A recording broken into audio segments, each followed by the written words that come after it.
Agresi militer Belanda bukan sekadar catatan tentang strategi perang dan diplomasi elit negara, tetapi juga tentang nyali dan pengorbanan mereka yang jarang disorot sejarah. Di balik nama-nama besar yang sering disebut dalam buku pelajaran, ada kisah-kisah yang tumbuh di lorong-lorong desa. Salah satunya adalah kisah seorang remaja yang nyaris tidak tercatat dalam sejarah. Tanpa pangkat, tanpa bintang jasa, tapi keberaniannya melampaui angkasa. Apa yang sebenarnya terjadi? Ikuti kisah perjalanannya setelah ini.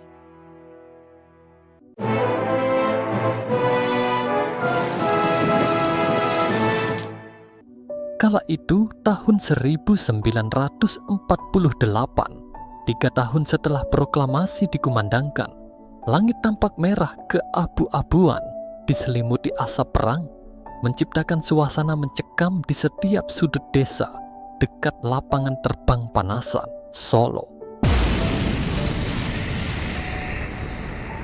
Suara ledakan bergema di kejauhan, mengguncang tanah dan menyebarkan ketakutan yang kian mencekik nafas. Setelah serangan yang menghancurkan itu usai, desa pun terbenam dalam keheningan. Tiada lagi gemuruh perang, hanya tersisa puing-puing rumah warga desa. Ngadimin, atau biasa dipanggil Min, remaja berusia 15 tahun, tiba di desa dengan langkah tertatih, membawa tas lusuh di punggungnya. Nafasnya tersengah, tubuhnya masih gemetar setelah berlari sekuat tenaga. Begitu suara ledakan menggema dari arah desa, ia berhenti sejenak di pinggiran desa, memandangi rumahnya yang kini tinggal separuh. Hatinya dipenuhi kegelisahan melihat desa yang ia kenal, tempat ia tumbuh dan bermain, tak lagi seperti yang ia ingat. Di tengah sunyi itu, Ngadimin mendengar suara yang begitu familiar.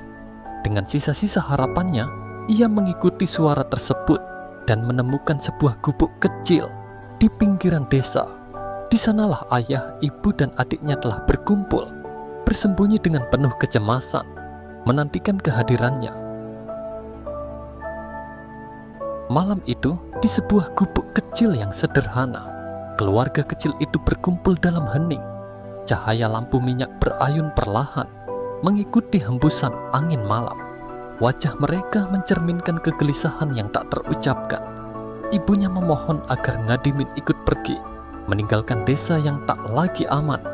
Ayahnya menegaskan bahwa keputusan terbaik adalah pergi bersama ibu dan adiknya. Dengan berbagai cara, ibu dan ayahnya membujuk, tetapi Ngadimin tetap menolak. Ia merasa cukup besar untuk tetap tinggal dan berjuang. Dengan berat hati, keputusan akhirnya dibuat. Ibu dan adiknya meninggalkan desa, sementara Ngadimin tetap tinggal bersama ayahnya. Meskipun ketidakpastian menanti di depan, tetapi tekadnya telah diambil. Langit masih kelam ketika Ngadimin bersembunyi di semak-semak, mengawasi ayahnya yang berjaga bersama pejuang lainnya. Suasana hening, hanya suara serangga yang terdengar samar. Namun, ketegangan terasa menekan di udara. Tiba-tiba, rentetan tembakan membelah keheningan. Dalam sekejap, para pejuang berjatuhan satu persatu, termasuk ayahnya. Darah mengalir membasahi tanah. Tanpa berpikir panjang, Ngadimin berlari ke arah ayahnya. Tetapi ia terkejut ketika bayangan tentara Belanda mendekat. Dalam kepanikan, ia langsung melumuri tubuhnya dengan darah sang ayah dan berpura-pura mati. Langkah kaki semakin mendekat.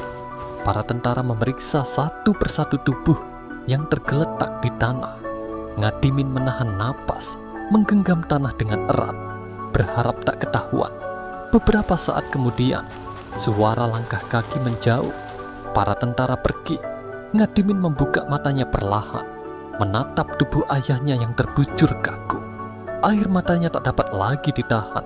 Dalam keheningan yang menyakitkan, ia membulatkan tekad untuk membalas perlakuan Belanda terhadap ayah dan desanya. Dengan pakaian lusuh berlumuran darah, Ngadimin berjalan tertatih mencari pengungsian sementara. Sesampainya di pengungsian, takdir seperti berpihak pada semangatnya. Ia melihat para pejuang sedang mencari orang-orang di pengungsian yang siap ikut bertempur melawan Belanda.